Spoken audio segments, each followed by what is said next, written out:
Hey everyone, Dan here. Welcome to another episode of Forward Looking Leadership. Today, I'm honored to be joined by Jermaine E. Jermaine is a tech entrepreneur building AirLite, an AI-powered app designed to make estate planning faster and more accessible. Jermaine, thanks so much for joining me on Forward Looking Leadership. Glad to be here, Dan. Thanks for taking the time. So you say that clarity is love in practical form, and I think it's a beautiful sentiment. I would love for you to explain how this led to the founding of AirLite. Well, clarity is something I think we can all have a little bit more of, because oftentimes we live life on autopilot, right? We inherit the values, the cultural, the societal acceptance of everything around us, from money to health to how we eat and how we walk around, how we dress. And so I think clarity is love in a practical form stems from the idea that, sometimes if we question ourselves a little bit more of why we do what we do, and to be clearer on what matters, whose validation we're seeking in everything that we do, that we are able to live a life that is more grounded and more true to who we are. How did this really come about for you in your journey as an entrepreneur here? Well, it's a newer thing for me because all over my 20s, I'm in my mid 30s now, but all over my 20s, I've chased the headlines. I've wanted to be in an article in TechCrunch or Business Insider that says, Jermaine, founder of XYZ, had raised X amount of dollars in X valuation, right? That's like the dream of this Silicon Valley life that I live in this bubble, even though I'm not physically in Silicon Valley. And as I get a little bit older and I got to travel more and I saw the way that other people live all around the world, I started realizing that, there's a lot of good things that we can learn from a lot of places. For example, when I first started learning Spanish in Mexico, I realized that there's two ways to say happy in Spanish. One of it is feliz, which is, what we know, like Feliz Navidad, happy, Merry Christmas. Or there's the other way, contento, which translates to content. And I think in our culture, we don't think about content as much. We think more of happiness as a pursuit and as an act of happiness. And this really took place in a conversation that I had with my parents about retirement. And we were having Thai food down the street from our office. And I asked them, hey, why don't you guys think about retirement? What are you working so hard for? I'm not saying to stop working because it's fulfilling for them, but what about the other things? And what I realized was that there was not a sense of clarity as to how their 401k translates to the rest of their life. And I think for most people that is true. And with that, there is a sense of uneasiness of what if I run out of money before I die? And I think that uneasiness is at the core of what AirLite started as. AirLite, my company, was built initially as a chatbot to take life's inventory, to help my mother have a chat with a egoless, biasless, and judgmentless agent on a chatbot to talk about the things that she liked, the relationships she's had, the assets, her bucket list, all the things that we may not normally talk about over lunch. And a few months in, I realized that if I had your assets and your relationships, I'm able to create an estate plan for you. And so then we started working on the legal side of it to make sure that we guardrailed our AI. Our AI doesn't just yes to everything, and it doesn't go ahead and do everything that you ask it to do. It actually pushes back to ask for clarifying questions. And so the product today is only live in California. Depending on, when the listener is listening to this, we'll be expanding to the rest of the country.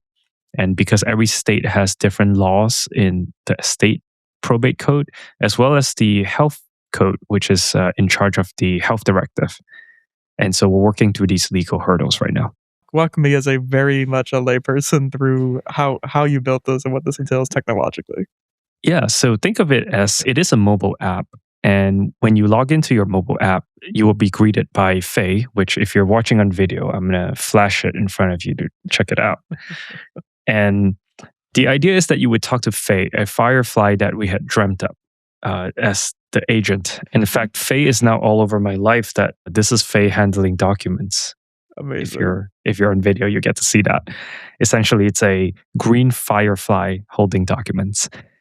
And you'll talk to Faye, and as you talk to Faye, Faye will pick up on things like this. There's this concept called the gift of residue in probate code. In layman's terms, what it means is everything else. So when you normally write a will, you list out all your things and who do you want to give it to. But we tackle it in a different way. We ask you, hey Dan, do you have someone in your life that you would like to give most of your things to? And if you do, let's structure that order first. Let's say instead of having you come into our app and we start hammering you with questions of, oh, I have a watch. Who do you want it to give it to? I have a car. Who should it go to? A house. And instead of going through a laundry list of things, we ask you the questions in reverse. Who is most important? Who can make decisions for you? And as you're answering these questions in a conversation, our app is remembering all the things and we're building a world around you. So we have the context as to who you are. And so when you ask us, what is an executor? Then the app can answer you based on who you are, contextual to everything we know about you. Yeah. That's you can see the utility of this a lot. How did you go about building this? How do you understand like how to code this, how to use this chatbot, how to bring in legal knowledge into it, all of that kind of stuff? On the coding side, I have two incredible co-founders. One is working on the AI side, Mikey, and ZJ is just like great at everything we want to visualize, he's building. And so on top of that, we have a design advisor who works at Spotify and a design team who helps us with UI UX. So this is now a 7-person operation. So it's getting to be a real team now. And in terms of the legal side, the probate code itself is published every state. So the probate code essentially is what happens to everything in your life when somebody passes. And all that is available online. What makes every state different is the interpretation or what languages needs to be inside of your will to make some things legal or some accepted. And then if you really think about it, there's plenty of companies that can do this, right? You can download a template or you can work with LegalZoom or a incredible company called Trust and Will. So you can actually go to these companies. I know they're officially my competitors, but I genuinely believe that rising tides raises all boats. And since the 70% Americans that don't have an estate plan, there's plenty to go around. So if you prefer to fill out a form, you can log into one of these companies' website and fill in everything. And so what we've done is we work with local attorneys to create a very sophisticated template. And when our AI chats with the users, we're basically looking to fill out this template in the most clear way so that their intentions are fully reflected onto the will. Like all of these apps, we're not allowed to give legal advice. And we do our best to just, based on the context of the user, give them the best practices that are available out there. And they choose. Okay, cool. And then this comes out with a will that they can then put into practice, right? Yeah. So every state is again a little bit different, but typically, if you have a will and you print it and you sign it in front of 2 witnesses, some states, for example, say, I think in California, it says that you have to be in the same room, looking eye to eye.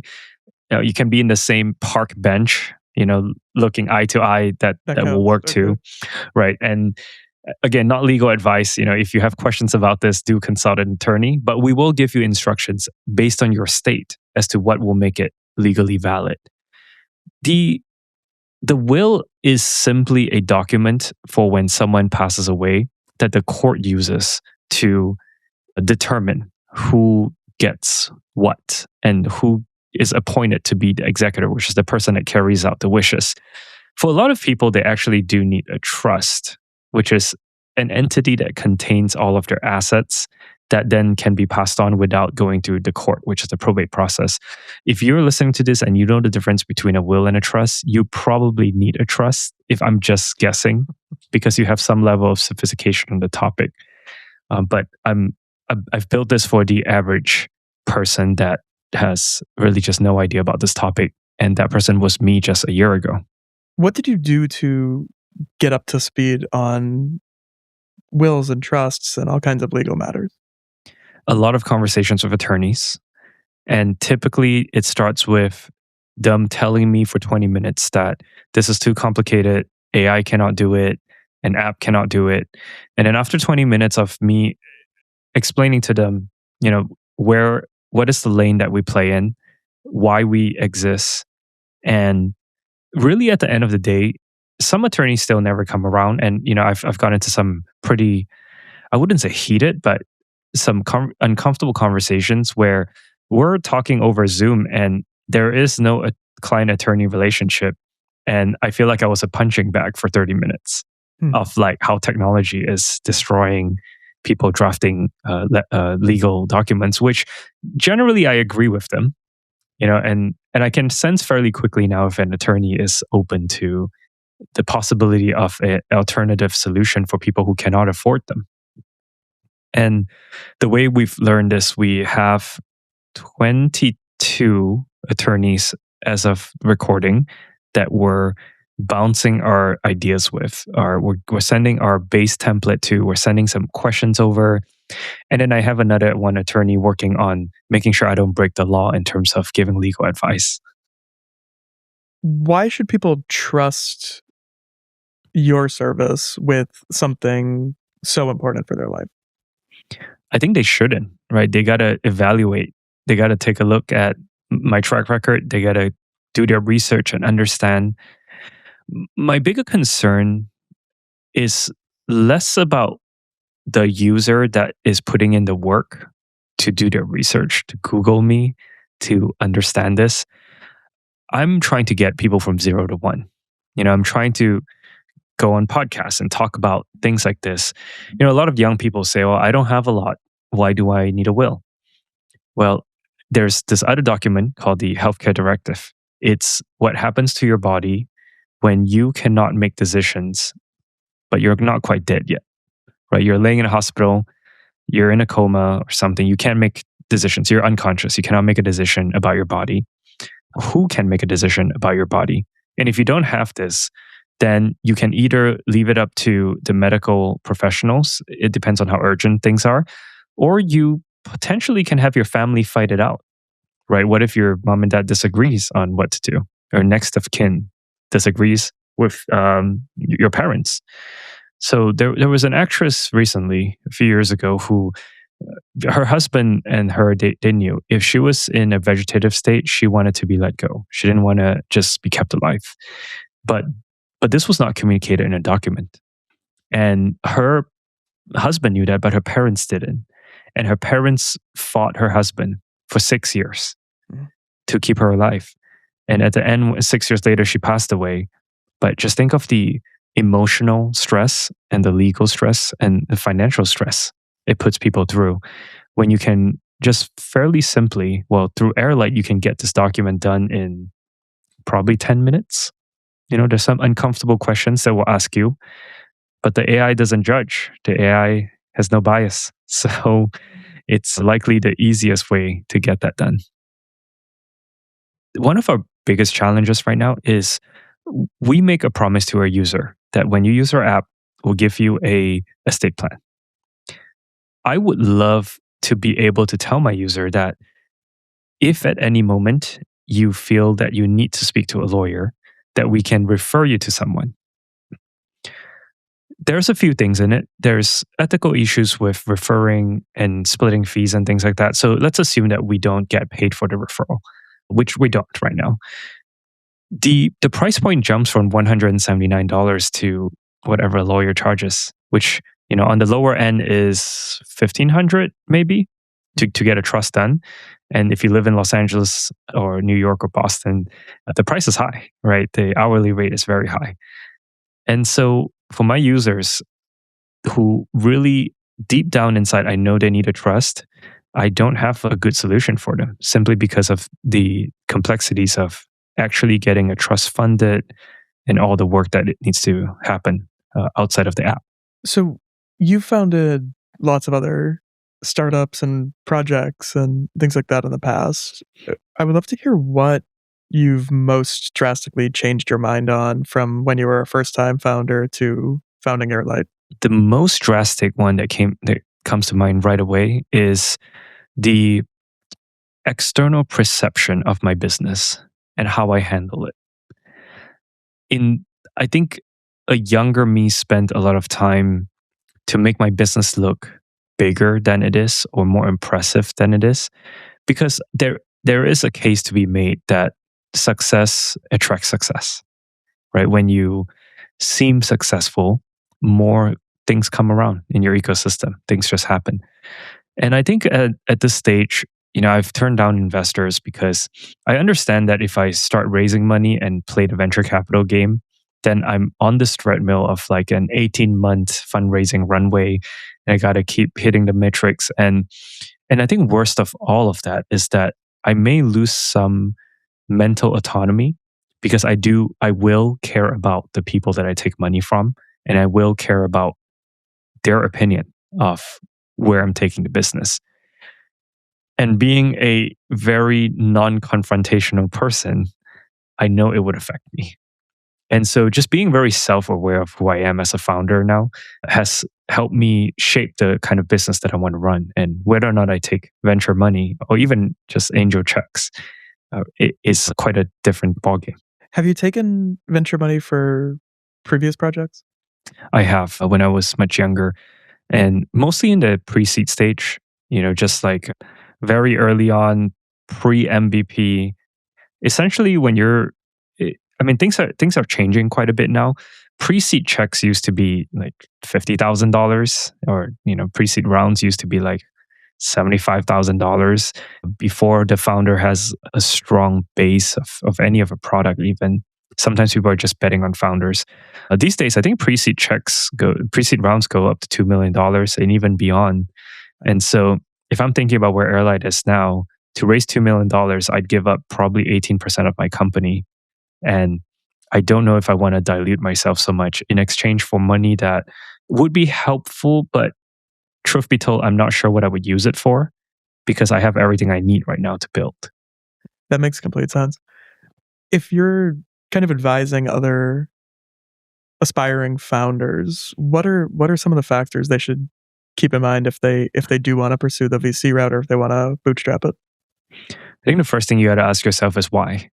Why? First of all, why are you building a business? And then, are you chasing something? Is it a passion project? Is it something you really care about? And then to understand the difference between the funding methods. There are many businesses that can be funded with a SBA loan, right? A small business administration, so a governmental loan with very low interest, or maybe a local bank. To play the venture capital game is you have to be in a business that is able to scale, to millions, hundreds of millions, right? I think there is a lack of understanding of how venture firm functions. There's this concept of the power law, which is, in a venture firm, I'm going to simplify this a lot. Maybe they invest in 100 companies in their 10-year fund, and typically 2 to 5 out of the 100 companies are successful enough to make all the returns of the other 95 that might not have been so successful. And so a good venture firm typically would only bet on businesses that has a chance of being that 5%, the one that fulfills the power law. And so if you're looking to start a services business, it is absolutely not a venture business. If you're looking to start, even AirLite may not be the best venture business.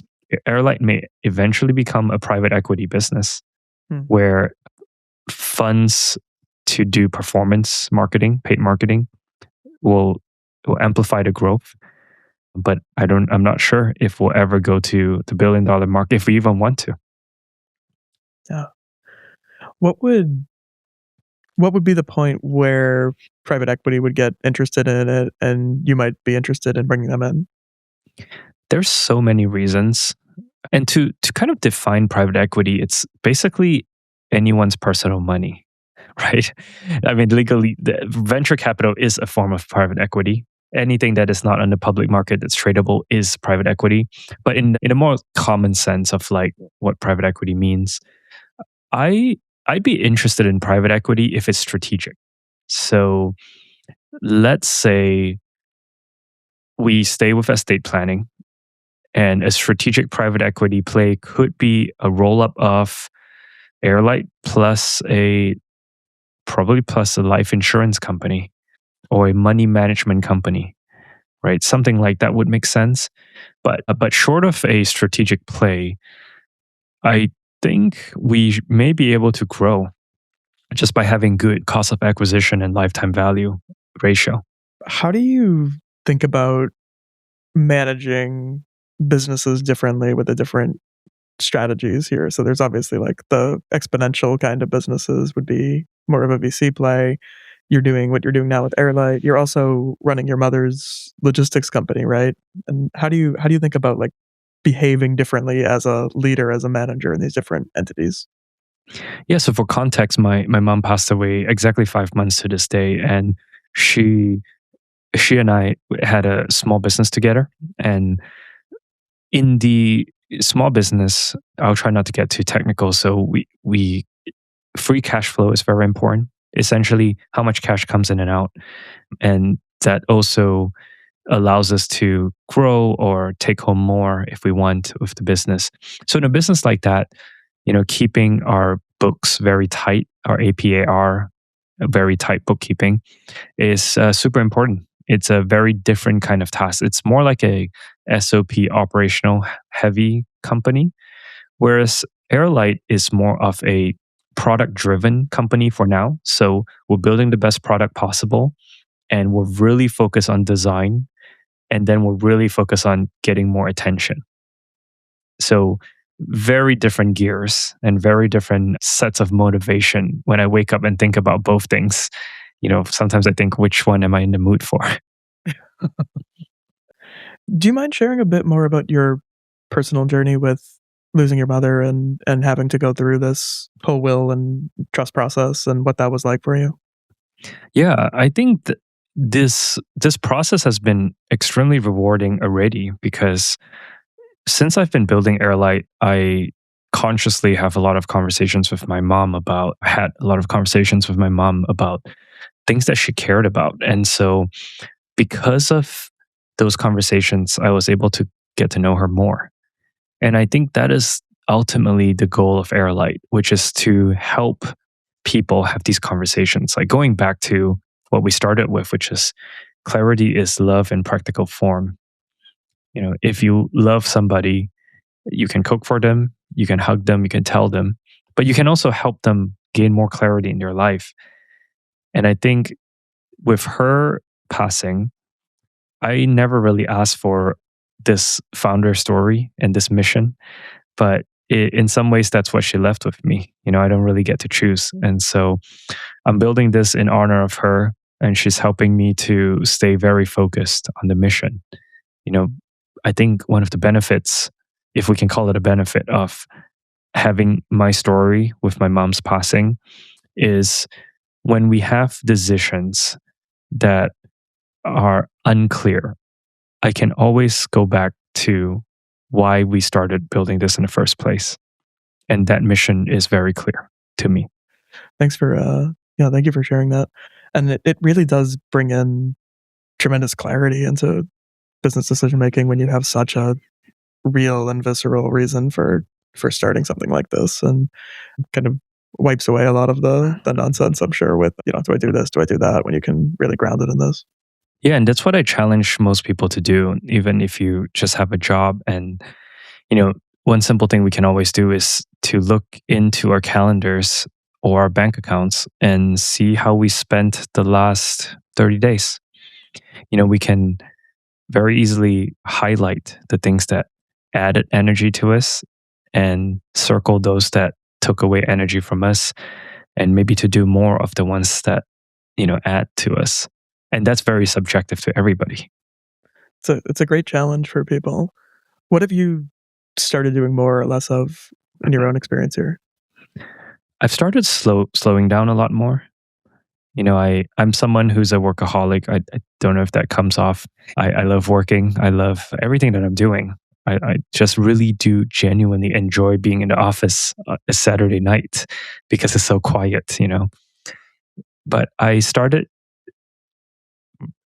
catching myself when I feel irritated. Let's say, like, I was just in Seattle for 5 days. And for the first 3 days, I was very present. I was just being a tourist. Day 4, I was feeling a little bit like I got to go back to my emails. Day 5, I was definitely irritable.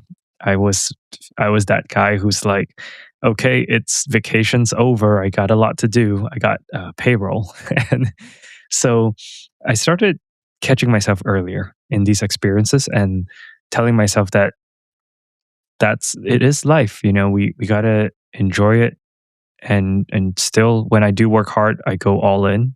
And so when I rest, I should probably also go all in on resting, which sounds counterintuitive. Taking it as seriously as work. Can I ask how you got into tech and in the beginning? Like what is it that draws you to this kind of Yeah, startup life? yeah. When I graduated from USC, this was the height of technology. I could not land a job because I was underqualified for things that I liked, and I was overqualified for some things. I don't think I was ever overqualified, because if it's interesting to me, I want to do it. But I think the recruiters probably thought it was too risky because I was overqualified and that I wouldn't stay too long. And they're probably right if I had to put myself in their shoes. I had always been looking at, I'll just build something. I'll just try to make money. And for a, a few years of my life, I drove Uber when it was like the peak of Uber trying to grow. And it was like guaranteed $45 an hour. I mean, those days are gone now, but it was like guaranteed $45 an hour in 2012. So it was good money. It was really good money back then. So I drove for, let's say, 4 to 5 hours a day. And then I spent the rest of the day just working on whatever I was building. And from there, just being obsessed with solving problems. So I stayed in tech. And I think the main difference between a younger Jermaine and currently is when I have a vision for an idea, or I want to do something, a solution to any problem, I get to solve it much faster now, and I get to be more resourceful, right? As you get older, you have more clarity, and I know myself better. And so things move faster. What was the most surprising takeaway you had from driving Uber? The people who seem to have less treated me the best. Hmm. I don't know if that's surprising though. It's like we kind of knew that. I remember having, and I know who he is because I had his name on my app at the time. You confirm. He was a public figure, and a famous one, and on the news. And he was in the car, and he was such an asshole.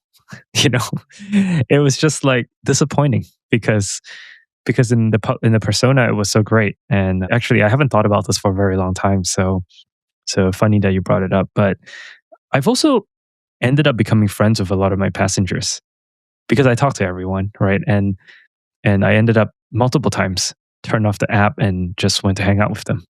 And so it's been quite a journey.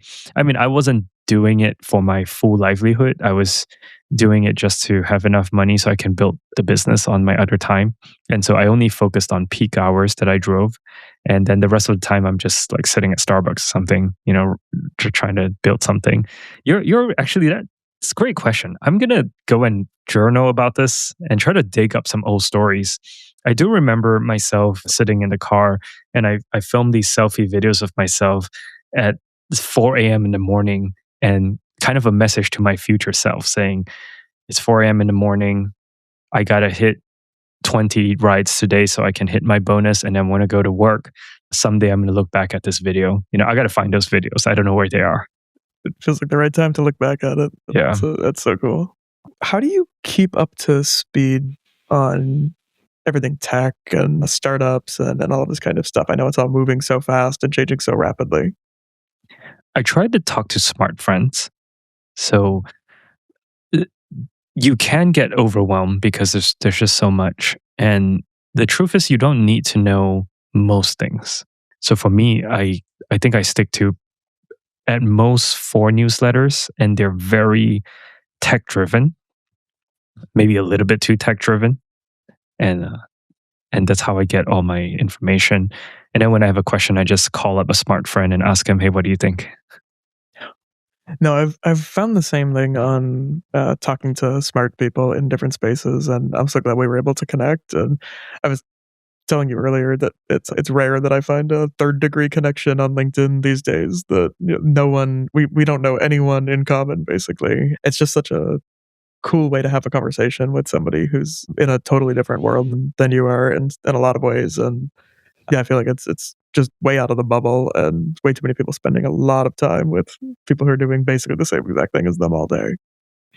Yeah, last night I went to a fintech meetup, and AirLite isn't quite fintech, but it's kind of adjacent. And so I went to it thinking, I mean, I go to all the events thinking the same thing. I want to have one very interesting conversation.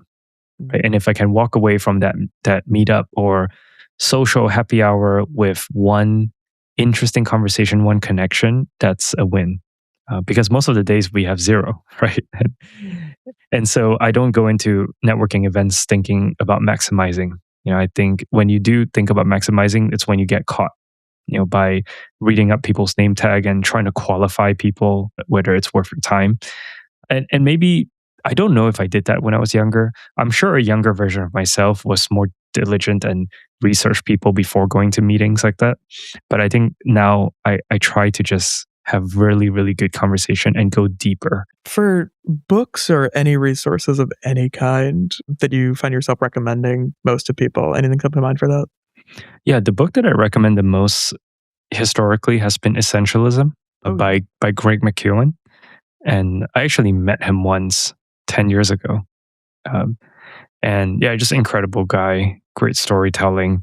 And then the book that really helped inspire AirLite is called Die with Zero by Bill Perkins. I think a lot of the concepts in there affected how I thought about the topic and how I thought about living life more in spending and memory. And so those 2 books are great. I really like this book called Predictably Irrational. It talks about humans being predictably irrational, and by a social psychologist called Dan Ariely. I think he's Portuguese. Okay. Yeah. What is your big reason for recommending Essentialism? I think it's the same thing as what I'm doing, right? With clarity. It's actually, yeah, it ties all back into the same thing, which is having the clarity to know what is essential, what is the most important thing, and do more of that and less of everything else. Yeah. And then Die with Zero is an amazing concept. How is it affecting the way that you're now choosing to live your life? One of the concepts in there, it talks about the seasons of your life. For example, I'm in my mid 30s now. So in my 20s, I did not go backpack and sleep in hostels and party, right? I would not do that now in my 30s. Even if I did, it would be a different experience. Right? I wouldn't be hanging out with early 20 years old in hostels. It would just feel different and a little strange. And there are things that I would do now in my 30s that I won't do in my 40s and 50s and 60s. And so the concept of like seasons of life and don't put off the things that belong in that season. Consciously take action to do those things. Because there's, you can argue that some things are never too late, but there's also the concept of like, yeah, at some point you just don't want to backpack in Europe, right? When I'm 50, I definitely don't want to do that. And so before you finish a chapter of the season that you're currently in, you can think about what are things that you can do now. So for me, it would be to go to places that are difficult to go to when I have kids. Like to go to India, for example, it would be more challenging to have a stroller in the middle of Delhi. So I would do that now. And I did that last year. Very cool. Where'd you go? I went to Delhi. I went to Agra to see the Taj Mahal. And then I went to Jaipur for Holi. And then after that, my girlfriend and I, we flew over to Kathmandu in Nepal and then went to visit the birthplace of Buddha. And so these are not places that are super easy to go with kids. What an incredible trip. So how can listeners in California, I guess, now and possibly in other states in the future, learn more about AirLite and follow along with your journey? Yeah, I am Jermaine E everywhere. I'm pretty easily searchable. I have a unique name. AirLite is at HEIRLIGHT.com. And depending on when you're listening to this, if you're listening 5 years from 2026, then we should be in all 50 states. You can try out the app. It's free to download, free to use, and then you only pay when you export your document. So yeah, go ahead. And if you're not in California, you can still try it and just put California, but know that that will is tailored for the state of California. Would definitely encourage folks to check out AirLite and follow along with Jermaine. And Jermaine, thank you so much for joining me. It's been a pleasure. Thanks for having me, Dan.